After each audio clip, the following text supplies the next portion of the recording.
Hello learners, welcome back to study law with Nikita. आज हम start कर रहे हैं भारतीय न्याय संहिता 2023 का सेक्शन 2 जो कि डेफिनेशन सेक्शन से रिलेटेड है। ठीक है, इस वीडियो में एग्जैक्ट डायरेक्ट लैंग्वेज को रीड करूंगी, उसके बाद अपन इसको सिंपल इंग्लिश एक्सप्लेनेशन में देखेंगे और फिर मैं इसको हिंदी में भी देती हूँ। ठीक है, तो क्या होता है, चीज़ें English medium as well as Hindi medium वालों के लिए भी कॉन्सेप्ट क्लियर हो।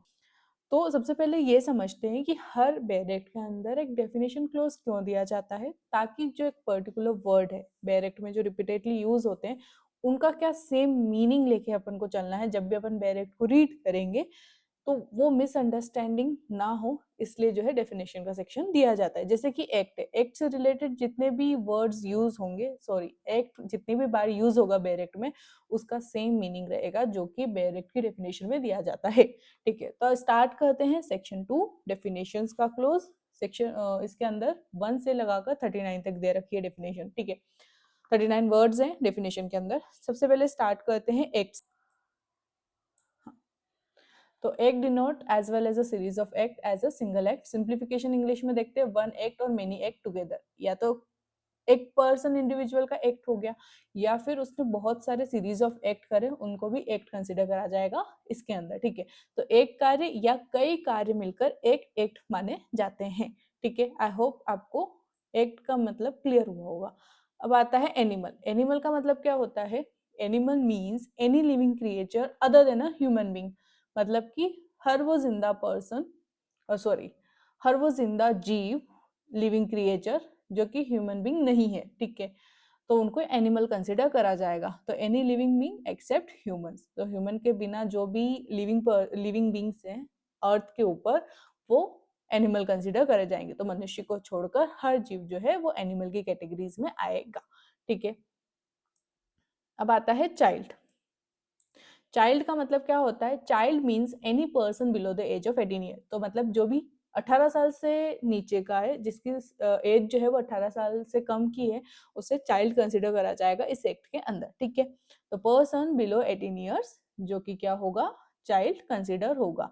तो 18 वर्ष से कम आयु का व्यक्ति चाइल्ड बोला जाएगा। ठीक है, फिर आता है अब सॉरी जस्ट काउंटरफिट। काउंटरफिट एक बेरेक्ट की लैंग्वेज में काउंटरफिट किसको बोलते हैं? A person is said to be counterfeit who causes one thing to resemble another with intent to deceive.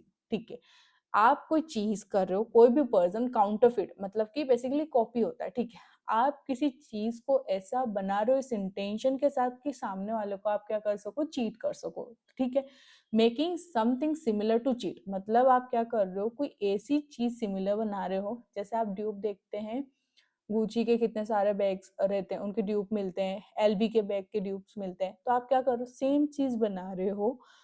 ठीक है, ताकि आप क्या कर सको? With intention to cheat. ठीक है, धोखा देने के इरादे से नकल बनाना। ठीक है, आई होप आपको काउंटरफिट का मतलब समझ आ गया होगा। अब आता है कोर्ट। कोर्ट क्या होता है? कोर्ट मीन्स अ जज और बॉडी ऑफ जजेस एक्टिंग जुडिशियली। मैंने जो बैरक की लैंग्वेज है ना, उसमें से थोड़ी सी सिंप्लीफिकेशन ली है। ठीक है, एग्जैक्ट बैरक लैंग्वेज मैंने यहाँ पे यूज नहीं करी है, मैं ये चीज ऑलरेडी क्लियर कर देती हूँ। उसके वर्ड्स को मैंने यहाँ पे कॉपी पेस्ट करा है।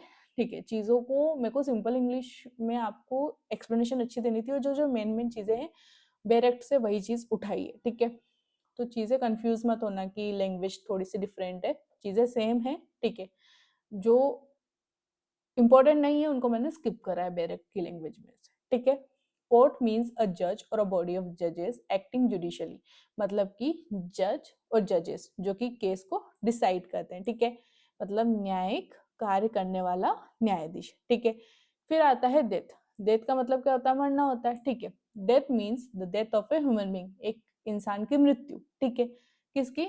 इंसान की यहाँ पे। ठीक है, death of a human being.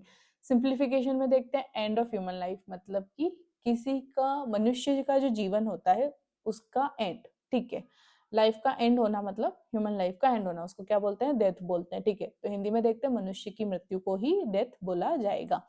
फिर आता है डिसऑनेस्टी। डिसऑनेस्टी का मतलब होता है, dishonesty mean intention of wrongful gain और रॉन्गफुल लॉस। आप किसी से रॉन्गफुली, ठीक है, रॉन्गफुली विथ इंटेंशंस के साथ आप क्या करते हो? या तो किसी चीज का आपको गेन होता है या फिर सामने वालों को आप लॉस कर रहे हो। ठीक है, इलीगल गेन और लॉस, इंटेंशंस के साथ आप इलीगली गेन कर रहे हो या फिर इलीगली लॉस क्रिएट कर रहे हो सामने वाले पर्सन को, तो वहां पर जो इसका मतलब होता है डिसऑनेस्टली का मतलब ये होता है इस वेरिएट के अंदर, मतलब कि अवैध लाभ या हानि की नियत मतलब इंटेंशन, ठीक है। आता है डॉक्यूमेंट्स। डॉक्यूमेंट्स का मतलब होता है any matter expressed including electronic records, मतलब कि रिटन या डिजिटल एविडेंस जो है होते हैं उन्हें डॉक्यूमेंट कंसिडर करा जाता है। तो इसमें written as well as digital evidence को भी कंसिडर कर लिया गया है। तो सबूत बनाने वाले लिखित या डिजिटल रिकॉर्ड्स को हम डॉक्यूमेंट्स बोलेंगे, ठीक है, इस एक्ट के अंदर। फिर आता है फ्रॉडुलेंटली। फ्रॉडुलेंटली का मतलब क्या होता है, doing something with intention to defraud, आपको किसी के साथ फ्रॉड करना, इस इंटेंशन के साथ आप कोई एक्ट करते हो उसे क्या बोलते हैं, फ्रॉडुलेंटली, ठीक है। तो सिंप्लीफिकेशन मतलब इंटेंशनली आप किसी को चीट करते हैं उसे बोलते हैं फ्रॉडुलेंटली। अब इसका मतलब हिंदी में देखते हैं, धोखा देने की नीयत से आप कोई एक्ट करते हो तो वो फ्रॉड की कैटेगरीज में आएगा, ठीक है। सॉरी, फिर आता है जेंडर। जेंडर का मतलब क्या होता है, the word he includes all gender, ऐसा नहीं कि ही यूज करा है मतलब कि यहाँ पे सिर्फ एक आदमी की बात हो रही है, ठीक है, एक आदमी लड़के की बात हो रही है, नहीं, ही का मतलब ही शी इट, मतलब यहाँ पे ट्रांसजेंडर वुमेन्स मेन सब कैटेगरीज इंक्लूड है, ठीक है। Law apply to all gender, ठीक है, सभी जेंडर्स पे अप्लाई होता है, तो यहाँ पर ही से कंफ्यूजन नहीं होनी चाहिए, ठीक है। कानून सभी लिंगों पर लागू होता है, ठीक है, चाहे वो महिला हो, पुरुष हो या फिर ट्रांसजेंडर अदर जेंडर के हो, ठीक है। फिर आता है गुड फेथ। गुड फेथ का मतलब nothing is said to be done in good faith without due care, मतलब आपने ऑनेस्टी के साथ एक केयरफुली एक्ट करा है तो वो एक्ट जो है आपका गुड फेथ की कैटेगरीज में आएगा, और उसका मतलब जो है यही रहेगा कि nothing is said to be done in a good faith without due care, आपने ड्यू केयर ली, गुड फेथ में कोई एक्ट करा तो उसे बोलेंगे गुड फेथ, ठीक है। हिंदी में इसका मतलब समझते हैं, तो सावधानी व ईमानदारी से किया गया कार्य जो है वो गुड फेथ की कैटेगरीज में आएगा, मतलब उसका गुड फेथ का मतलब इस बैरेट के अंदर क्या होगा कि आपने कोई चीज बहुत ही केयरफुली विद ऑनेस्टी के साथ कोई एक्ट करा है, ठीक है। फिर आता है गवर्नमेंट। गवर्नमेंट क्या होता है, सेंट्रल या स्टेट गवर्नमेंट, ठीक है, सेंट्रल या स्टेट गवर्नमेंट, केंद्र या राज्य सरकार। गवर्नमेंट का मतलब इजी था, कुछ एक्सप्लेन करने की रिक्वायरमेंट नहीं है, सॉरी। फिर आता है हार्बर। एक्चुअली पीपीटी में ये सारी चीज़ें बनाना बहुत ही टाइम टेकिंग हो रहा था, और मुझे जल्दी जल्दी वीडियोस बनानी थी तो मैंने वर्ड फाइल में बनाई है। सिर्फ ये इसके लिए मैं ऑलरेडी सॉरी बोलती हूँ, क्योंकि सिर्फ ये वाला जो वीडियो रहेगा डेफिनेशन से रिलेटेड वही मैं आपको हमेशा वर्ड में दूंगी, अदरवाइज सारे अपने पीपीटी फॉर्मेट में रहेंगे ताकि आप स्क्रीनशॉट भी ले सको, चीज़ें आपके लिए थोड़ी इजी रहेगी, ठीक है। तो स्टार्ट करते हैं हार्बर से। इसका मतलब क्या होता है, गिविंग शेल्टर और हेल्प टू एस्केप लॉ, मतलब कि आप क्या कर रहे हो, एक ऑफेंडर जो कि कन्विक्टेड है, ठीक है, जिसको पुलिस ढूंढ रही है, आप उसको क्या दे रहे हो, शेल्टर दे रहे हो, उसको क्या दे रहे हो, हेल्प। हेल्प किसी भी तरीके से हो सकती है जिससे वो क्या कर सके, एस्केप कर सके, छुप सके, ठीक है। तो आप क्या कर रहे हो, ऑफेंडर की हेल्प करते हो, उसे बोलते हैं हार्बर। तो मतलब कि हेल्पिंग ऑफेंडर हाइड, मतलब आप ऑफेंडर को हाइड करने में मदद कर रहे हो, ठीक है। तो हिंदी में देखते हैं, अपराधी को छिपाने में मदद करना होता है वो हार्बर होता है। फिर अब आता है इंजुरी। इंजुरी का मतलब क्या होता है, injury means harm to body mind reputation of property. Injury यहाँ पर चार चीजों में डिवाइड कर दी गई है। अगर आप किसी को बॉडीली इंजरी करते हो, किसी को माइंड मतलब मेंटली भी टॉर्चर करते हो, मेंटली भी इंजरी कॉज करते हो, रिपुटेशंस पे डिफॉर्मेशन के थ्रू, या फिर प्रॉपर्टी ट्रेसपास करके, ठीक है, आप किसी की प्रॉपर्टी को डैमेज कर रहे हो, तो आप किसी की भी बॉडी, उनकी माइंड, उनकी रेपुटेशन, उनकी प्रॉपर्टी को जो कॉज करते हो, इलीगली हार्म करते हो, उसे बोलते हैं इंजरी। सिंप्लीफिकेशन इंग्लिश में देखें, any illegal harm to body mind reputation और प्रॉपर्टी, ठीक है, उसे बोला जाएगा इंजरी। हिंदी में देखें, अवैध रूप से पहुंचाई गई हानि, ठीक है। अवैध रूप से मतलब इलीगल मैनर से। इलीगल मतलब क्या होता है, illegal means anything prohibited by law, जो भी कानून के द्वारा प्रोहिबिटेड हो उसे इलीगल बोला जाएगा, ठीक है। तो इसका मतलब against the law, simple English में अपन इसको लिख सकते हैं, अगेंस्ट द लॉ जो भी एक्ट होगा वो हमेशा इलीगल कंसिडर करा जाएगा। हिंदी में देखते हैं, कानून के विरुद्ध। समझ ही गए होंगे आप, चीजें बहुत इजी हैं, बट मुझे ये सारी डेफिनेशन पे भी वीडियो बनानी ही थी। जजेस। जज क्या होता है, सॉरी, जज is empowered to give legal decision. अब जज के पास ही है कि एक वो ऑर्डर डिक्री पास कर सकता है, ठीक है।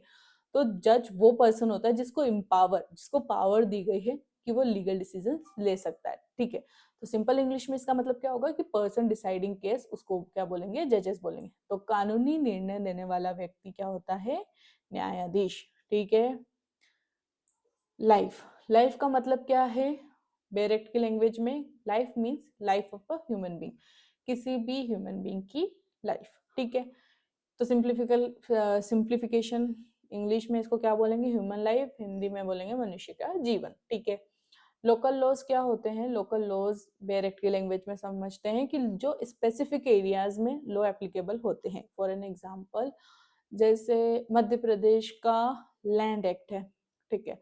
हर स्टेट का अपना अपना लैंड एक्ट हो सकता है रेगुलेट करने के लिए, ठीक है। तो मध्य प्रदेश का जैसे MPLRC है ना, मध्य प्रदेश, ठीक है, सिर्फ मध्य प्रदेश के ऊपर एप्लीकेबल होगा। तो कोई कानून बनाया गया है जो कि सिर्फ स्पेसिफिक एरिया में अप्लाई होगा, तो वो होते हैं लोकल लॉज, ठीक है, law of a particular area, ठीक है। सिंपल इंग्लिश में अपन ने समझ लिया, हिंदी में इसका मतलब आता है किसी विशेष क्षेत्र का कानून, ठीक है। फिर आता है मूवेबल प्रॉपर्टी। मूवेबल प्रॉपर्टी बेर एक्ट की लैंग्वेज में देखें, property which can be moved, जो प्रॉपर्टी मूव हो सकती है, मतलब कि ये कप, एक कप है जो एक जगह से दूसरी जगह मूव हो सकता है, ठीक है। बट क्या वही एक प्लॉट है वो एक जगह से दूसरी जगह मूव हो सकता है, नहीं, तो उसे इमूवेबल प्रॉपर्टी की कैटेगरीज में डाल देंगे, ठीक है। मूवेबल प्रॉपर्टी जो एक जगह से दूसरी जगह मूव कर सकती है। तो ट्रांसफरेबल प्रॉपर्टी को क्या बोलेंगे, मूवेबल प्रॉपर्टी, जैसे कि कार हो गया, ठीक है, तो हिंदी में बोलेंगे चल संपत्ति, ठीक है। Months and year, months and year इसके अंदर होगा, months and year as per British calendar, क्योंकि अपने यहाँ ब्रिटिश कैलेंडर यूज होता है, ठीक है। तो मंथ्स एंड ईयर सेम रहेंगे ब्रिटिश कैलेंडर के, जो अपन आज फॉलो करते हैं, जनवरी फरवरी मार्च जैसे कि, ठीक है। इंग्लिश कैलेंडर जिसको सिंपल लैंग्वेज में बोलते हैं, ठीक है, हिंदी में अंग्रेजी कैलेंडर। अब आता है ओथ। ओथ क्या होता है, formal promise to speak truth. हमेशा ओथ पे ही एफिडेविट्स एविडेंस लिए जाते हैं, ताकि अपन क्या करते हैं, फॉर्मल प्रॉमिस करते हैं कि हम जो भी बोलेंगे वो सच बोलेंगे, ठीक है, तो वो ओथ होता है, ठीक है। तो अपन क्या प्रॉमिस करते हैं, प्रॉमिस ऑफ ट्रूथ, तो सत्य बोलने की शपथ को क्या बोलेंगे, ओथ बोलेंगे, ठीक है। ऑफेंस क्या होता है, offence anything punishable by law, जो भी BNS के थ्रू पनिशेबल रहेगा, कोई भी एक्ट आप करते हो और वो अगेंस्ट है किसके, BNS के, और वो BNS उस एक्ट पे आपको पनिश कर सकती है, तो वो जो रहेगा पनिशेबल रहेगा, ठीक है, मतलब कि दंडनीय अपराध। फिर अपना आता है रॉन्गफुल लॉस। रॉन्गफुल लॉस मतलब होता है means loss caused by unlawful means, illegally आप किसी को लॉस कर रहे हो, ठीक है, उसको बोलेंगे रॉन्गफुल लॉस। रॉन्गफुल लॉस का मतलब क्या होगा, इलीगल लॉस, ठीक है, अवैधानिक, किसी ने आपको इलीगली लॉस क्रिएट करा है, उसको बोलेंगे wrongful act, wrongful loss, sorry, ठीक है। पर्सन मतलब क्या होता है, पर्सन इंक्लूड्स इंडिविजुअल और बॉडीज, तो यहाँ पर जो जुडिस्टिक पर्सन जो है वो भी इंक्लूड करा जाता है, तो यानी लीगल पर्सन को भी एज अ पर्सन कंसिडर करा जाता है बैरेक्ट के अंदर। तो पर्सन इंक्लूड्स एक इंडिविजुअल, एक आदमी भी हो गया, या फिर बॉडी ऑफ पर्सन जो कि बेसिकली कंपनीज हो गई हैं, उनको भी एज अ पर्सन यहाँ पे कंसिडर करा जा गया है, ठीक है। तो सिंपल इंग्लिश में देखते हैं एनी लीगल पर्सन, हिंदी में देखते हैं व्यक्ति या संस्था, जो कि अपन ऑलरेडी समझ चुके हैं। अब आता है पब्लिक सर्वेंट। पब्लिक सर्वेंट कौन होता है, जो कि गवर्नमेंट सर्विसेज में है, ठीक है। तो सिंपल में गवर्नमेंट का जो सर्वेंट होता है उसे पब्लिक सर्वेंट बोलते हैं, जो सरकारी सेवक होता है, ठीक है। फिर अपना आता है reasons to believe. Reason to believe में क्या आएगा कि believe based on sufficient cause, ऐसे सरकमस्टेंसेस हैं कि वहां पे सफिशिएंट रीजंस दे रहे हैं वो कि एक कोज का, ठीक है, तो उस चीज पे अपन रीजन बिलीव करते हैं। फॉर एन एग्जांपल, अपन आसपास की चारों चीजों को देखते हैं, फिर अपन उस पे कुछ सफिशिएंट अपने पास सर्कमस्टेंसेस होते हैं। फॉर एन एग्जांपल, कचरा कहाँ से आ रहा है, ठीक है, कचरा अपन आसपास देखते हैं कि पास में जो है डंपिंग यार्ड है, ठीक है, प्रॉपर डस्टबिन्स नहीं है, तो रीजंस टू बिलीव कि भैया लोग भाग फिर क्या कर रहे हैं, यहाँ पे कचरा फेंक रहे हैं, तो ये क्या हो गया, एक रीजन टू बिलीव हो गया। सफिशिएंट ऐसे कॉज हो गए, वहां पे सर्कमस्टेंसेस ऐसे हो गए जो आपको रीजंस टू बिलीव करे कि ये जो लोग भाग हैं सोसाइटी के, वो यहाँ पे कचरा फेंक रहे हैं। क्यों? क्योंकि कचरा गाड़ी आ नहीं रही है, प्रॉपर डस्टबिन है नहीं, ठीक है, और पास में डंपिंग यार्ड भी है, तो लोग इसको डंपिंग यार्ड समझ के कर रहे होंगे, तो ये रीजंस टू बिलीव होते हैं, ठीक है। तो तर्क संगत विश्वास, ठीक है, आसपास के सिनेरियो सर्कमस्टेंसेस को देखकर कुछ चीजों का अनुमान लगाना होता है, रीजंस टू बिलीव, ठीक है। फिर अपना आता है स्पेशल लॉ। स्पेशल लॉ क्या होता है? लॉ फॉर स्पेशल पर्पस, एक स्पेसिफिक पर्पस के लिए अपन ने क्या करा है, कानून बनाया गया है, ठीक है, तो उसे बोलेंगे स्पेशल लॉ। तो स्पेसिफिक लॉ विशेष कानून, एक पर्टिकुलर सिचुएशन से डील करने के लिए, स्पेसिफिक उसी सिचुएशन से डील करने के लिए, उसी सिचुएशन के लिए कानून बनाना होता है स्पेशल कानून, ठीक है, special law, specific law, sorry. Valuable security का मतलब होता है डॉक्यूमेंट अपन क्रिएट कर रहे हैं रिलेटेड टू, उनको एक लीगल राइट प्रोवाइड कर रहे हैं, ठीक है, तो लीगल सिक्योरिटी का एक डॉक्यूमेंट होता है, मतलब कानूनी अधिकार देने वाला डॉक्यूमेंट जो होता है वो होता है वैल्यूएबल सिक्योरिटी, ठीक है। फिर उसके बाद आता है 29 जो कि बोलता है वॉलेंटरली। वॉलेंटरली मतलब कि आप आपके स्व इच्छा से कोई काम करते हो, एक डन विलिंगफुल्ली, विलिंगली, सॉरी, ठीक है, तो आप कोई भी एक्ट जो है वो आपकी स्वयं इच्छा के साथ कर रहे हो, तो नोइंगली डन, आप सोच समझ के कोई काम कर रहे हो, उसे बोलेंगे वॉलेंटरली। तो स्व इच्छा से किया गया कार्य क्या होगा? वॉलेंटरली। फिर आता है रॉन्गफुल गेन। रॉन्गफुल लॉस की जैसे ही रॉन्गफुल गेन भी होता है, मतलब कि आपने कोई चीज आपको गेन हुई है अनलॉफुल मीन से, ठीक है, तो इलीगली आपने उस चीज को गेन करा है, उसे बोलेंगे रॉन्गफुल गेन, मतलब अवैध लाभ, ठीक है। फिर आता है राइटिंग। राइटिंग का मतलब क्या होता है? लेटर्स, फिगर्स, इंक्लूडिंग इलेक्ट्रॉनिक, मतलब कि रिटर्न फॉर्म में जो भी अपने पास मिलते हैं, hand written as well as अपने को इलेक्ट्रॉनिक रिटन फॉर्म में भी मिलता है, उसको भी राइटिंग कंसिडर करा जाता है, मतलब लिखित या फिर डिजिटल लेखन, ठीक है। फिर रोंग का मतलब क्या होता है? बेयर एक्ट में रोंग का मतलब होता है एनीथिंग इलीगल जो कि कानून के विरुद्ध है, ठीक है, तो अगेंस्ट दी लॉ है, उसे बोला जाएगा रोंग। तो हिंदी में देख लेते हैं, कानून के विरुद्ध इसको बोला जाता है। फिर आता है रॉन्गफुली। रॉन्गफुली मतलब क्या होता है? एक्ट कॉजिंग रॉन्गफुल गेन और लॉस। कोई भी आप एक ऐसा एक्ट करते हो जिससे आपको रॉन्गफुली गेन हो रहा है या फिर रॉन्गफुली लॉस हो रहा है, ठीक है, तो इलीगली आप किसी चीज का आपको लाभ हो रहा है या फिर किसी को आप हानि कर रहे हो, ठीक है, अवैध रूप से किया गया कार्य जो बोला बोला जाएगा वो होगा रॉन्गफुली, ठीक है। प्रॉपर्टी।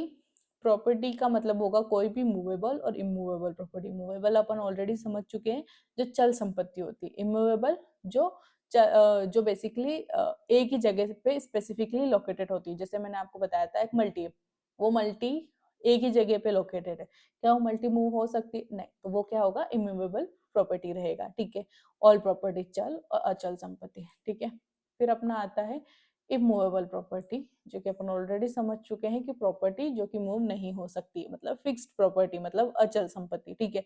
फिर आता है पब्लिक। पब्लिक का मतलब होगा पब्लिक एट लार्ज, ऐसा नहीं बोल दिया गया, नहीं, सारे लोग, ठीक है, जनरल पीपल, ठीक है, सामान्य जनता को जो है पब्लिक बोलते हैं इस एक्ट के अंदर। ओमिशन, आपने कोई चीज ओमिट करी, मतलब आपको कुछ करना था और आपने वो चीज नहीं करी, तो failure to do legal duty, मतलब नॉट डूइंग रिक्वायर्ड एक्ट। आपको कोई काम कर, मतलब आपके ऊपर एक ड्यूटी है कि आपको ये काम करना है और आप वो काम नहीं करते हो, तो आपने उस चीज को क्या करा? ओमिट करा, मतलब कि आपने उस चीज को स्किप कर दिया, ठीक है, तो आवश्यक कार्य को न करना क्या होता है? ओमिशन होता है, ठीक है। फिर आता है वॉलेंट्री कॉजिंग, मतलब आप किसी को अपनी स्वयं इच्छा से कोस कर रहे हो, ठीक है, तो इंटेंशनली एक्ट कर रहे हो, सॉरी, नोइंगली कॉजिंग, मतलब आप स्वयं इच्छा से कोई एक्ट कर रहे हो, ठीक है, तो नोइंगली कॉजिंग इसका बेयर एक्ट में जो वर्ड यूज होता है उसको इंग्लिश में अपन बोलते हैं इंटेंशनली कोई एक्ट करना, उसको बोलते हैं वॉलेंट्री कॉजिंग, ठीक है।